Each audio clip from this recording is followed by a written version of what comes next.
바사왕 고레스가 주전 539년에 이스라엘 유다 백성들이 포로로 잡혀가 있던 바벨론을 정복하게 됩니다.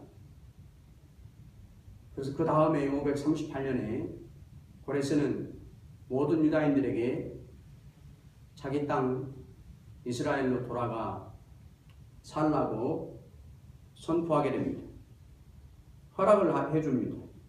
이제 70년이 지나서 포로 생활을 마치고 3번에 걸쳐서 이스라엘 백성들이 잡혀가기 전에 자기 땅으로 돌아오게 돼요. 첫 번째 1차는 538년에 수룹바벨과 백성들이 돌아옵니다. 수룹바벨은 돌아와서 무너졌던 성전을 모두 다시 짓게 됩니다. 두 번째 2차로 457년에 에스라와 함께 많은 백성들이 돌아오게 됩니다. 에스라는 돌아와서 신앙의 많은 개혁을 단행함으로 말미암아 영적 부흥을 맞이하게 됩니다. 자, 세 번째 3차 주전 445년에 느헤미야와 함께 돌아오게 됩니다. 오늘 본문 말씀은 3차 느헤미야가 이제 포로 생활을 청산하고 예루살렘으로 돌아오게 되는 당시를 말해주고 있습니다. 그때 느헤미야는 바사 왕궁에서 왕의 음료를 금침하는 독이 들어있느냐 안 들어있느냐, 성경에는 술관원이라고 그랬지만 학자들은 음료를 금침하는 자다 그렇게 말합니다. 그러한 높은 언제나 왕의 음료와 음식을 이렇게 확인하고 왕에게 드시게 했던 그러한 높은 직책, 그런 자리로 가지고 있었어요. 당시에 유대는 바벨론로부터 포로에서 벗어났지만 이제 새로운 정복국인 바사의 지배 아래 하나의 작은 지방 도로 이렇게 여전히 통치를 당하고 있었어요. 이렇게 바사의 왕의 술관원으로 높은 직책, 공직에 있었던 이 느헤미야에게 어느 날 자기 고향 땅 예루살렘에서 형제인 하나니가 두 사람과 함께 느헤미야를 만나러 바사국을 방문하게 됩니다. 그래 느헤미야는 꿈에도 그리던 고향 땅 포로에서 벗어나서 벌써 1차, 2차에 거쳐서 많은 백성들이 돌아갔지만 자기는 이렇게 높은 바사국의 공직에 있음으로 말미암아 돌아갈 수 없는 그런 안타까운 마음을 품고 있었는데, 이 형제가 사람들과 함께 와서 올 때 가장 급하게 알고 싶었던 것이 있었어요. 도대체 포로로 잡혀가지 않아서 그 어렵게 살았던 사람들과 또 무너져버린 그런 모든 성전들, 예루살렘의 처지와 형편은 도대체 어떻게 되었는가, 그것을 묻게 됩니다. 그래 하나님과 같이 왔던 사람들이 말해주는데, 반대파들에 의해서 이렇게 수룹바벨이 다시금 재건했던 모든 성전과 성들은 다 부서져 버리고 또 많은 사람들이 능욕과 환난과 잡힘을 당하고 있는 정말 안타까운 현실입니다. 포로가 되어서 감사했지만 얼마 못 가 이렇게 다시금 어려운 지경에 처해 있습니다. 이렇게 말해줍니다. 그래 느헤미야는 자기의 기대와 정반대, 이제 영적으로도 부흥하고 삶도 이제 평안해졌고 성도 다시 지었고 또 교회도 다시 재건하고 신앙도 새롭게 했기 때문에 모든 것이 평안하고 감사가 넘칠 줄 알았지만 너무나 깜짝 놀랄 만한, 애통할 만한 일을 들은 거예요.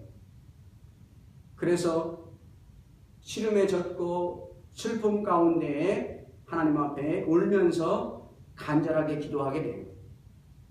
그래 바사의 아닥사스다 왕이 이 느헤미야 왕님, 나를 한시라도 빨리 내 고향 땅으로 돌아가서 저들의 아픔에 함께하고 쉽게 해주옵소서. 그 기도를 하고 허락을 받고 나서 돌아가게 됩니다.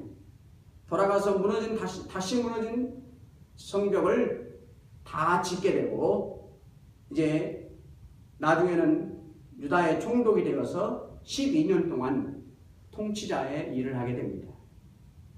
오늘 말씀은 느헤미야가 얼마나 자기 민족을 사랑하는가를 볼 수 있어요. 그런데 그 구체적인 사랑의 방법은 뭐냐면 기도입니다. 본문 말씀 2절 끝에 보면 자기 땅에서 온 형제 하나니와 사람들에게 만나자마자 물어본 내용이 바로 포로로 잡혀가지 않은 자기 백성들과 또 예루살렘의 형편이 어떠한가요? 그 질문에 대답을 하죠. 본문 3절 말씀입니다. 저희가 내게 이르되 사로잡힘을 면하고 남은 자가 그 도에서 큰 혼란을 만나고 능욕을 받고 예루살렘 성은 해파되고 성문들은 다 소화되었다 하는지라. 성경학자들은 느헤미야는 바벨론에 포로될 당시 주전 586년경에 포로로 잡혀온 자가 아니고 자기 할아버지 때, 오늘 본문 1절에 보면 느헤미야의 아버지를 하가랴라고 했는데, 이 하가랴 할아버지 때 포로로 잡혀와서 느헤미야는 이 바벨론에서 태어난 사람이라 그렇게 말해요.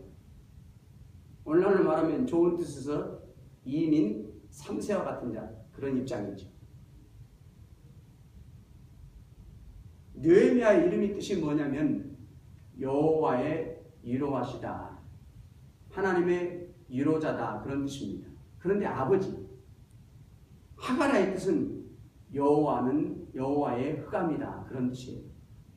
그러니까 할아버지가 이렇게 바벨론으로 포로로 잡혀와서 아들을 낳았던지, 잡혀올 당시에 느헤미야의 아버지가 태어났는데 부모들은 어떻게 생각했냐면 하나님의 이 포로 생활의 흑암, 정말 어두운 삶을 우리는 살 수밖에 없지만 너 느헤미야는 반드시 하나님의 약속대로 이제 포로에서 해방되어 풍성한 하나님의 위로를 받는 자가 될 것이다. 그런 뜻으로 여호와의 위로하십니다, 이렇게 이름을 지어준 거예요.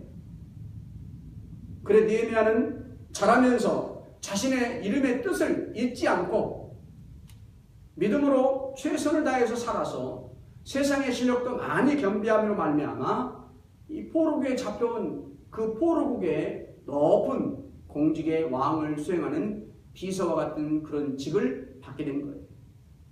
그래서 그런 높은 직에 있지만 늘 잊을 수 없는 자기의 이름의 뜻, 나도 언젠가 하나님께서 약속대로 이 포로에서 청산하게 되면 하루빨리 고향 땅에 돌아가 백성들을 위로하는 자가 되어야 될 것이다.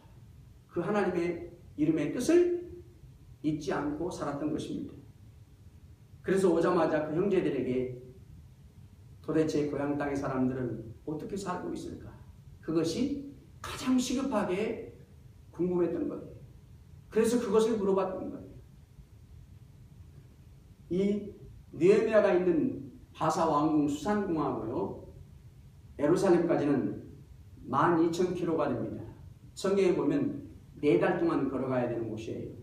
그렇게 먼 곳입니다. 가고 싶다고 하루 마음 먹고 갔다 올 수 있는 거리가 아니에요.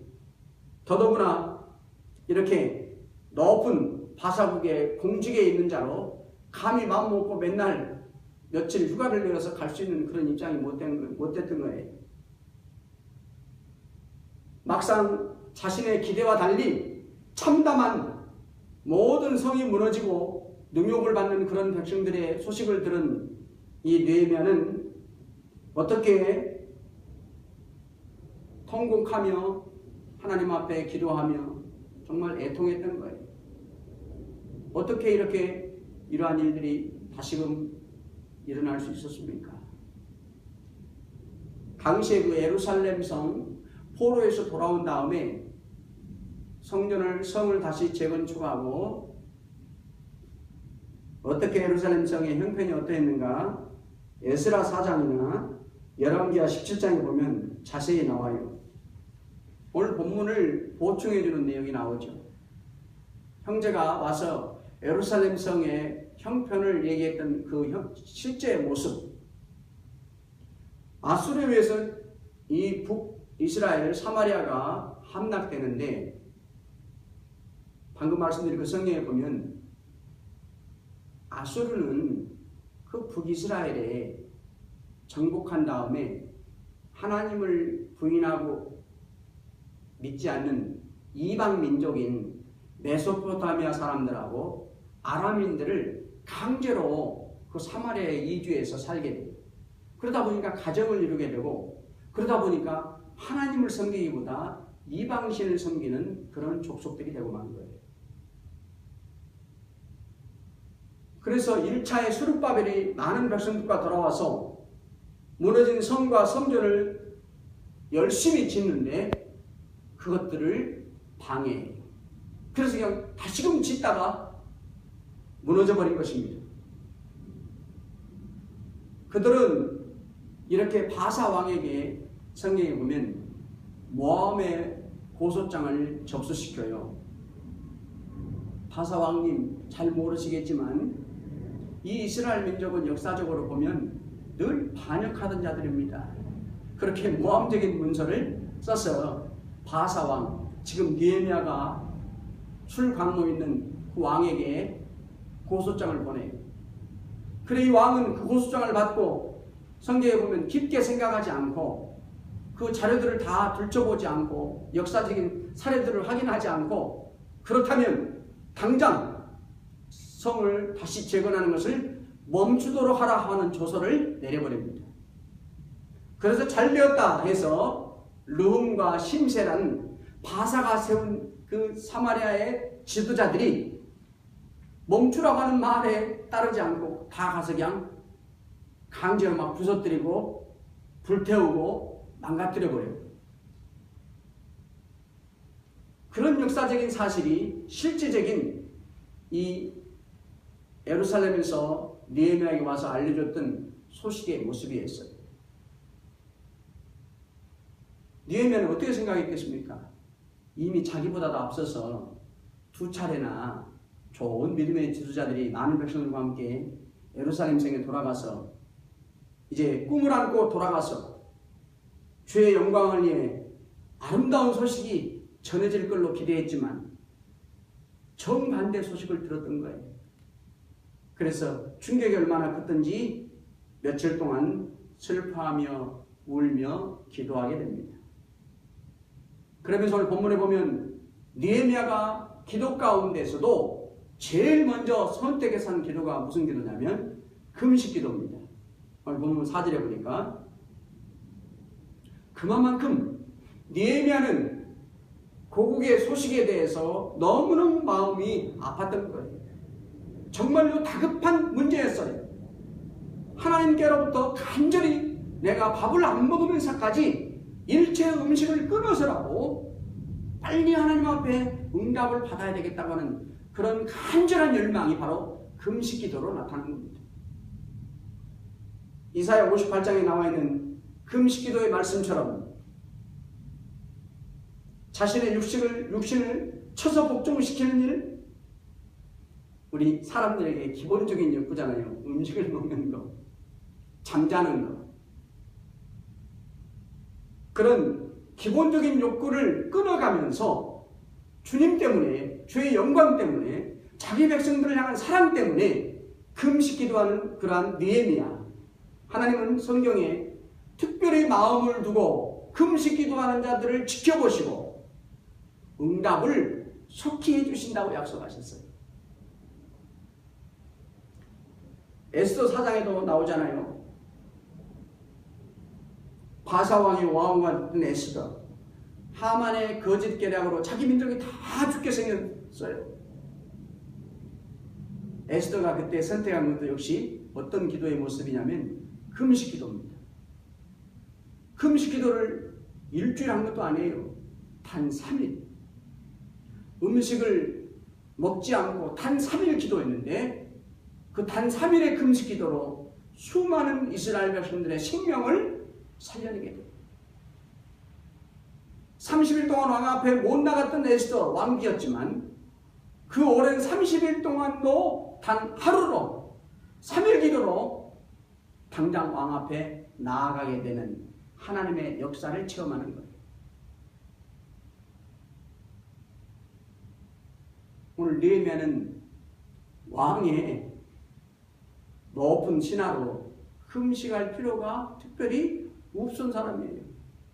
금식할 필요가 없던 사람이에요. 왜 금식 기도를 했습니까? 자기 민족 때문에 금식을 합니다. 느헤미야는 오늘 성경에 나온 것처럼 눈물을 흘리면서 애통해할 필요가 그런 일이 없는 사람이에요. 그런 아픈 문제가 없는 사람이에요. 그런데 왜 맨날 며칠 울면서 애통합니까? 자기 백성들의 눈물을 자기가 흘려야 할 눈물로 여긴 것입니다. 여러분과 저에게 주님이 뭘 물어보실까요? 이 말씀을 들려주시면서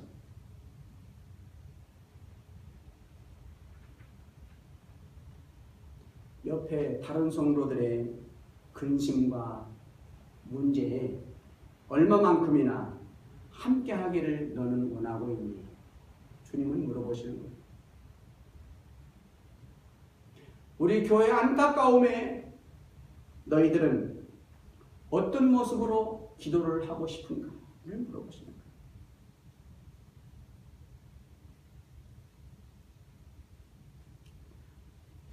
오수보는 기도의 용사였는데 일평생 특별히 금식 기도를 많이 한 사람이었어요. 이 사람의 기도로 인해서 일평생 125명이나 말을 못하던 사람들이 말을 하는 기적의 역사가 나타났습니다. 이 오수본의 금식 기도로 일평생 90명의 눈 못 떴던 사람들, 앞이 못 보는 사람들이 이 사람의 금식 기도로 90명이나 눈을 뜨는 기적의 역사가 나타났습니다. 이사야 58장 8절 9절에 보면 너의 빛이 아침같이 비칠 것이며 너의 치료가 급속할 것이며 너의 앞에 행하고 여호와의 영광이 내 귀에 호위하리니 너가 부를 때에 나 여호와가 응답하겠고 너가 부르짖을 때에 말하기를 내가 여기 있다 하리라. 금식 기도에 대해서 하나님은 약속하셔요. 네가 금식하며 기도할 때 빨리 내가 응답하리라. 어두운 일, 막막한 문제들을 변해서 환한 아침빛이 비춰오게 하리라.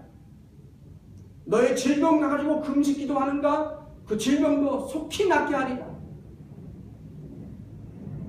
그래서 결국에 영광이 너를 뒤따를 것이다. 이렇게 약속하십니다. 느헤미야는 두 번째 오늘 본문 5절 말씀을 보면 하늘의 하나님 나의 기도를 들어주옵소서 이렇게 기도합니다. 오늘 본문 5절 말씀 우리가 다 같이 큰 목소리로 한번 읽어보겠습니다. 5절 말씀입니다. 가로되 하늘의 하나님 여호와 크고 두려우신 하나님이여 주를 사랑하고 주의 계명을 지키시며 긍휼을 베푸시는 주여 간구하나이다.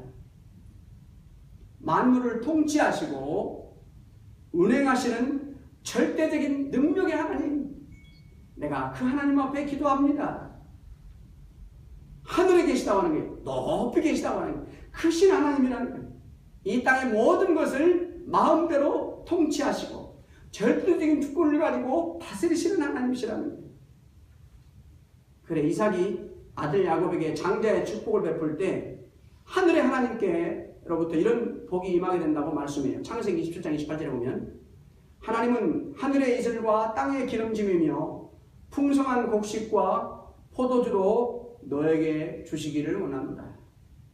하늘의 하나님이 나의 아들 야곱에게 축복할 터인데 영의 것과 육신의 복을 베푸실 것이다. 그것도 큰 복으로 베푸실 것이다. 이렇게 말씀했어요.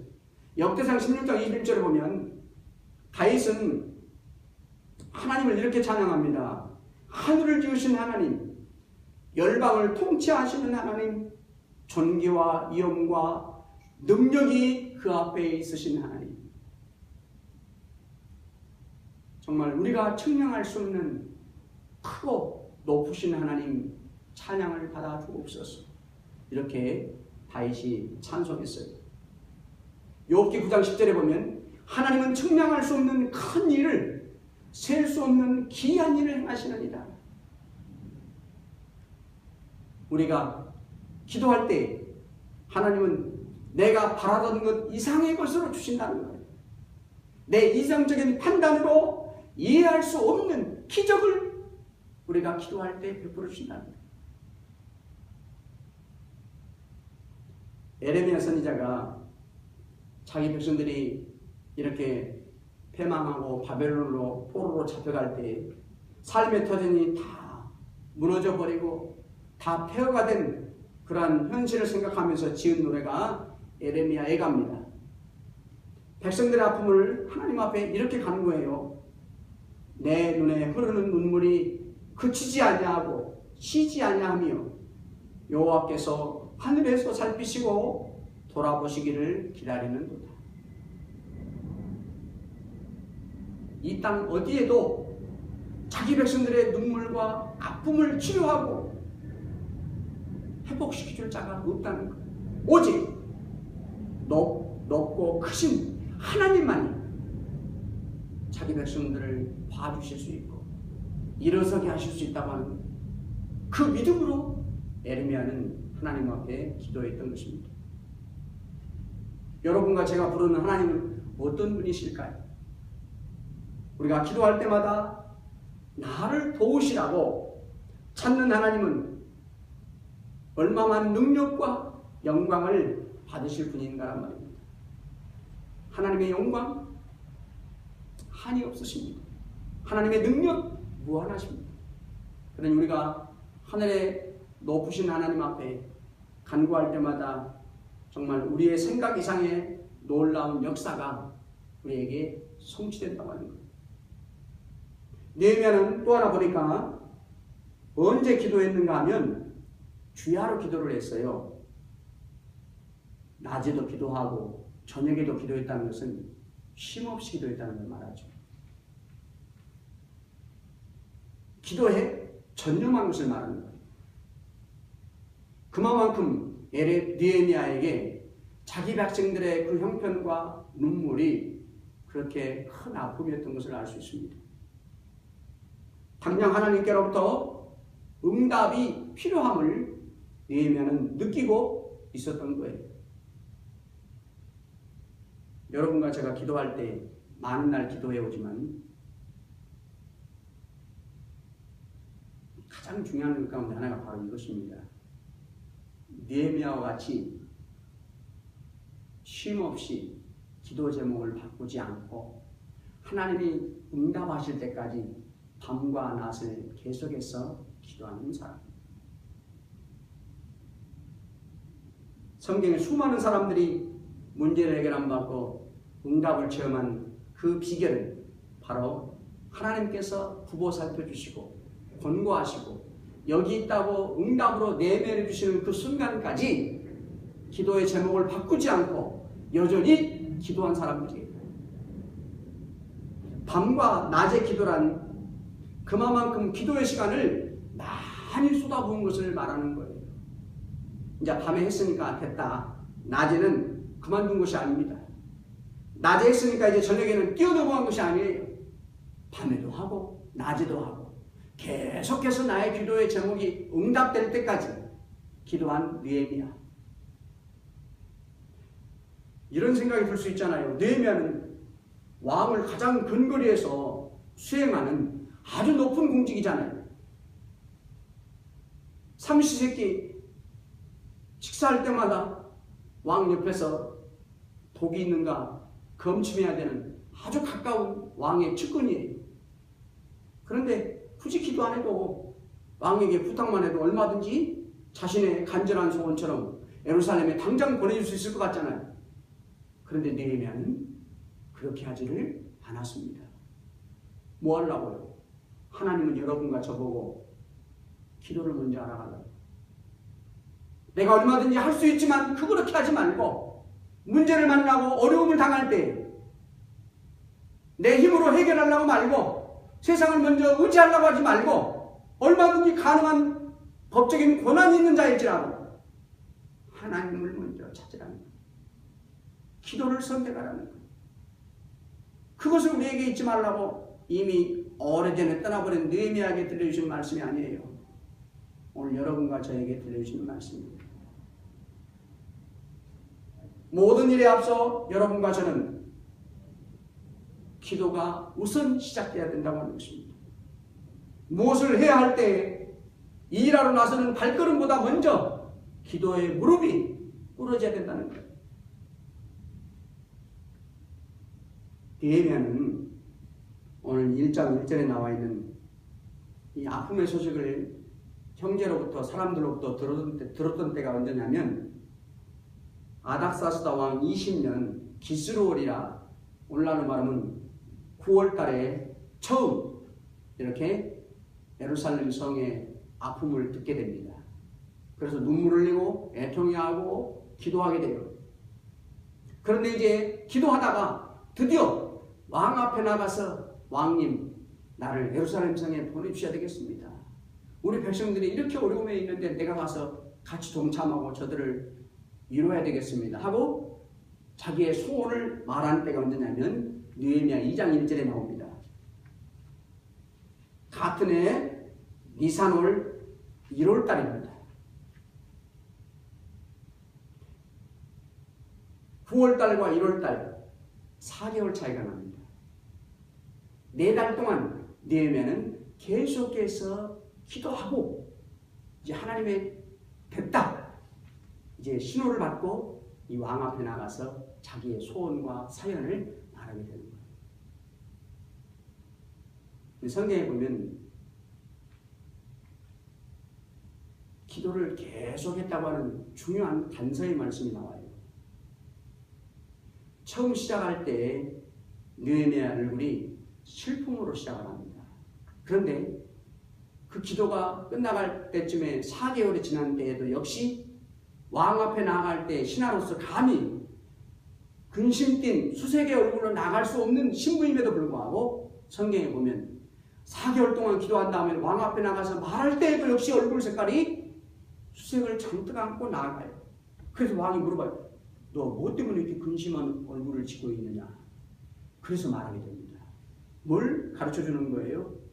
4개월한 그 긴 세월 동안 느헤미야는 여전히 간절한 근심 어린 마음으로 정말 애통한 마음을 품고 변함없이 한 가지의 기도 제목만 가지고 기도했다는 것을 말하는 거예요. 얼굴 색깔이 근심의 어린 얼굴이 바뀌지 않았어요. 왕을 만나죠. 4개월의 기도가 끝난 다음에 그 모습이 느헤미야 2장 4절에 나와요. 그때도 여러분 성경에 보니까 우리에게 정말 중요한 기도자의 모습을 말씀하는데 왕이 느헤미야에게 너 왜 이렇게 너 같은 근심할 일이 없는 높은 공직자가 왕 앞에 함께 있는 자가 뭐 때문에 이렇게 근심 어린 모습으로 내 앞에 와 있니? 물어봅니다. 그때 느헤미야는 하나님의 이제 응답의 날입니다 하고 깨닫고 왕 앞에 나간 날이에요. 그런데 왕이 왜 근심 어린 얼굴로 내 앞에 있냐 물어볼 때 그냥 덥석 자기 사연을 말할 것 같은데 성경에 보면 그렇게 말하지 않습니다. 서서 잠깐 하나님 앞에 기도합니다. 지금 왕 앞에 이제 말씀만 드리면 그래 갔다 와라 하고 허락이 떨어질 터인데도 불구하고 느헤미야는 그 왕 앞에 서서 말하기 바로 직전에도 하나님 앞에 기도하고 말하게 돼요. 얼마나 매사에 기도를 얼마나 소중하게 생각하는가를 우리가 일평생 잊지 않아야 할 귀한 진리의 말씀입니다. 우리 같으면 하나님 오늘 응답의 날입니다. 예, 갑니다 하고 왔어요. 그냥 말하면 돼요. 너 뭔 근심이냐고 왕이 물어보니까. 그런데도 불구하고 그 찰나에 하나님 앞에 기도해요. 아마 이렇게 기도했겠죠. 하나님, 이제 순간이 왔습니다. 이제 제 기도에 응답해 주신 줄 믿습니다. 왕에게 내 속마음을 얘기하고 상처투성인 고국에 가서 저들을 고쳐주고 아픔을 함께 나눌 수 있도록 기도했는데 이 시간이 오도록 인도하신 것 감사합니다. 지금 왕에게 말씀드리렵니다. 분명히 왕의 마음을 감동하사 응답받게 도와주옵소서. 그 순간에도 기도하는 거예요.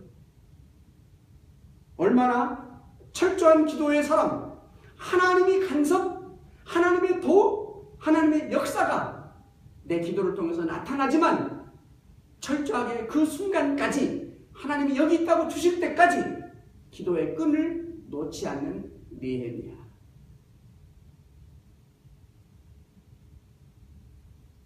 그렇게 서서 왕이 말하라고 하는 그 짧은 순간에 먼저 서서 하나님 앞에 기도하고 말했더니 왕이 조서를 써줘요. 고국에 갔다 오라는 거예요. 가되 건축할 목재까지 마음대로 가지고 가라는 허가증까지 써줍니다. 사랑하는 성도 여러분, 무슨 제목을 가지고 기도하고 있습니까? 정말 우리는 주님이 응답을 베푸시는 그 순간, 내 손에 쥐어주는 그 시간까지 기도의 끈을 놓지 않고 끝까지 기도하는 그런 삶이 되시기를 꼭 간절히 바랍니다. 무슨 계획을 가지고 있습니까? 어떠한 결정을 하기에 앞서서 하나님 앞에 먼저 물으시기를 바랍니다. 그러면 하나님이 원하시는 뜻 가운데 좋은 해답을 분명히 우리에게 주십니다. 토레이라는 사람은 이런 말을 했습니다. 만일 우리가 너무 바빠 기도할 시간이 없게 된다면 활동은 열심히 많지만 성취 이룬 것은 없을 것이고 예배는 많지만 변화의 핵심은 적을 것이고 일은 많이 했지만 효과는 없을 것이다. 이게 오늘날 여러분과 저의 과제예요. 기도 없이 아무리 열심을, 기도 없이 아무리 예배를 수천 년 드려도 내 안에 변화는 없다는 거예요. 열매는 바람뿐이지 없다는 거예요. 여러분과 제 숙제예요. 우리의 현주소니까. 느헤미야는 기도할 때 본문 말씀 6, 7절에 보면 모든 자기 백성들에게 포로 생활과 어려움은 철저하게 보면 모든 백성들의 잘못 때문에, 죄 때문에 하나님이 그렇게 포로 생활을 허락하신 것이 분명합니다. 그런데 그 어려움에서 벗어날 때, 그 문제에서 빠져나올 때, 하나님의 은혜의 역사가 임하게 할 때에는 자기의 죄와 가족의 죄를 먼저 하나님 앞에 고백한다고 하는 사실이 중요해요. 원인 제국은 모든 백성들로부터 왔어요. 이스라엘 한 사람도 빠짐없는 죄 때문에 하나님께로부터 징계를 받아 포로 생활을 했지만 이제 그 포로를 청산하고 다시 회복의 역사가 나타날 때 다시금 성을 아름답게 짓고 하나님을 섬길 수 있는 그 은혜를 힘입기 위해서 회개에 기도할 때에는 자기 자신이 먼저 회개를 내놓는다. 얼마나 아름다운 성도의 모습입니까?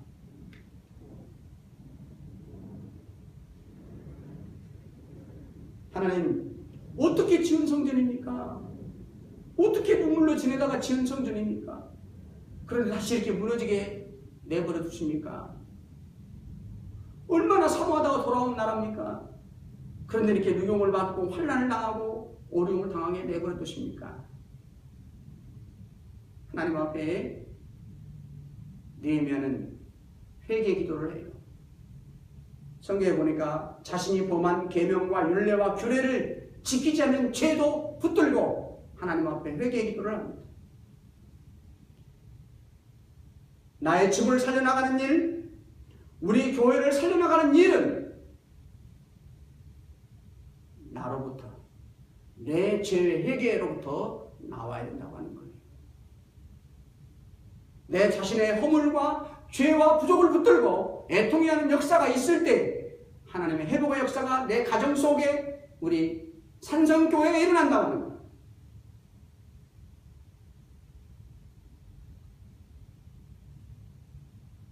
회개의 기도는요, 내 영적 질병을 치료하게 하는 첫걸음이면서 우리 교회 공동체의 회복의 역사를 가져오는 지름길이에요. 누구로부터요? 나 자신으로부터의 회개. 잠언 15장 29절에 이렇게 말씀합니다. 여호와는 악인을 멀리 하시고 의인의 기도를 들으시느니라. 이렇게 회개 기도를 한 느헤미야는 본문 말씀 8절 9절에 보면 또 한 가지, 하나님 우리가 범죄할 때 포로되게 하셨고 여호와께 돌이켜 회개할 때에 다시금 아름다운 삶을 옛날 땅에 돌아와 은혜 가운데 살게 하셨다고 약속하신 그 말씀을 이제 기억하여 주옵소서. 하나님이 예전에 신명기에 나오는 선조들에게 허락하시던 약속의 말씀을 하나님 내가 회개 기도를 드렸사오니 주의 말씀대로 언약을 성취해 주시옵소서. 그런데 그 속에는 오늘 11절에 보면 본문에 그 기도는요, 느헤미야 혼자의 기도가 아니었어요. 하나님을 경외하는 많은 성도들의 기도가 함께 있었습니다. 이 속에 무슨 뜻을 담고 있냐면 느헤미야는 하나님 언약대로 성취하실 때 나도 사용해 주옵소서.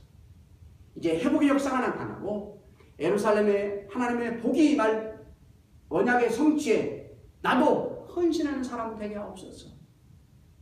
내가 돌아가서 그 어려움에 동참하는 사람 되게 하옵소서.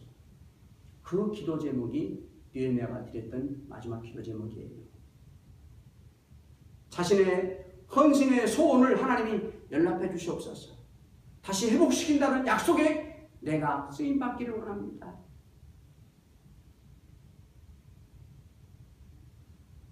하나님은 이런 헌신의 소원에 느헤미야의 기도에 응답해 주셨어요. 성경에 보면 왕으로부터 허가를 받고 예루살렘에 돌아가 단 52일 만에 무너진 성을 다 완벽하게 재건하게 됩니다. 우리가 잊어서는 안 되는 한 가지의 기도의 모습이 있습니다. 느헤미야가 딱 한 가지 기도 제목, 바사 왕 앞에서 은혜를 받아 예루살렘에 돌아가 재건 사업에 동참하게 하옵소서. 한 가지 기도 제목이에요. 하나님의 언약의 성취 이루어지는 그 일에 나도 써주시옵소서. 그 한 가지 기도 제목. 개인의 것이든 우리 교회의 것이든 한 가지 기도 제목을 향하여 모든 성도들이 합심해서 기도하는 사실이에요. 예레미야의 딱 한 가지 기도 제목. 하나님, 나 돌아가서 무너진 성을 다시 짓는 일에 나를 써주시옵소서. 왕 앞에 그 일을 위해서 허락받게 하옵소서. 4개월 동안 그 한 가지의 기도 제목을 가지고 느헤미야는 계속해서 기도했던 거예요. 그런데 알고 보니까 그 기도 제목에 하나님을 경외하는 많은 성도들의 기도가 합심해 함께 있었다고 하는 사실이에요. 사랑하는 성도 여러분, 느헤미야는 기도함으로 인하여 자신이 이렇게 헌신의 소원을 성취해서 예루살렘에 돌아가는 가서 재건하는 형통의 복을 받습니다. 그런데 오늘 또 하나의 핵심 주제가 뭐냐면 이런 여러 가지의 기도를 4개월 동안 변함없이 할 수 있게 한 결정적인 원인이 뭐냐? 자기 민족의 형편을 들었기 때문입니다. 눈물을 내며 능욕받는 다 무너져버린 자기 백성들의 형편을 들었기 때문에 느헤미야는 금식하고 기도하며 하나님 앞에 간절히 밤낮으로 기도했던 거예요. 잠언 25장 2절에 말씀하죠. 사람들의 일을 살피는 것이 왕의 영화니라. 살아계신 하나님은 내 상황, 또 다른 사람의 처지, 교회의 상태를 이 시간 보면서 어떤 기도를 하라고 여러분과 저에게 권면해 주시냔 말입니다. 이 시간, 이 시원한 가을에 우리가 기도에 힘을 써서 하나님으로부터 응답을 받고 조금 변화된 모습으로 우리가 새롭게 달려가시기를 간절히 축원합니다. 오늘 말씀 생각하면서